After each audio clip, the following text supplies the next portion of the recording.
नमस्कार मंडळी, तर तुम्ही मागच्या मिनी ब्लॉगमध्ये बघितलेलाच की आपण लिंगडाळ गावात गेलो गणेश जयंतीसाठी. तुमका तर माहिती असतं की थंय आपला डेकोरेशन सामान होता, साऊंड वगैरे लावलेलं होतो. तर ताज आता कार्यक्रम तर झालो होतं, सामान काढून जायचं होता. तर शिवम आणि मी आज दोघाच जण गेलो. तर आदल्या दिवशी पण सामान काढलेलं, पण त्याचा काय मला व्हिडिओ करता येलो नाही कारण तेवढी घाईच होती. मग त्यानंतर शिवम तुम्ही समोर बघू शकता सगळं सामान काढीत होतो. मी पण काढले, म्हटलं व्हिडिओ बनवूया कारण अजिबात व्हिडिओ बनवून वेळात भेटलेलो नाही. मग त्याच्यानंतर नाश्ता वगैरे केला आणि दुपारी जरा थांबलाव 1:30 वाजता कारण जेवण नाही आणलेलं. म्हणून मग थंडा पिलो आणि कुरकुरा खालाव. आणि आज सामान काढून आमचा लवकर झालं आणि तकडलं सगळं आम्ही कंप्लीट केलं आणि घराकडे येईपर्यंत एवढे वाजले.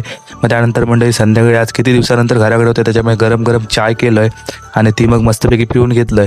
आणि संध्याकाळी भावा कानू गेले लिंगडाळीत कारण तो गेलो नांदगावात कामानिमित्त. मग तो बोललो जरा गाडी घेऊन माका नेऊ की, आता ठीक आहे येतोय. आणि नंतर डायरेक्ट दुसऱ्या दिवशी व्हिडिओ सुरुवात केलं. गेलेला लिंगडाळीतच परत आपल्या सामान न्यायचं होता, सगळा काढून ठेवलेला होता.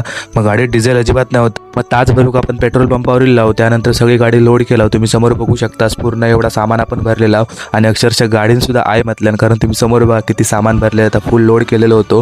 मग नंतर थोड्याच वेळात हॉटेलात लाव. मग म्हटलं जरा थंड होऊया कारण गरम खूप होत होता. मग थंडा मागवला होता, पिऊन घेतला आणि आपल्यासमोर नाश्ता सुद्धा येलो, तो पण मग करून घेतला. मग त्यानंतर तसेच आम्ही 12 वाजता गेला पोकरबामध्ये कारण तिकडे पण आपला सामान लावलेला होता. मग तास सुद्धा सगळा काढला. व्हिडिओ आवडला तर नक्की लाईक करा, शेअर करा आणि सबस्क्राईब करा.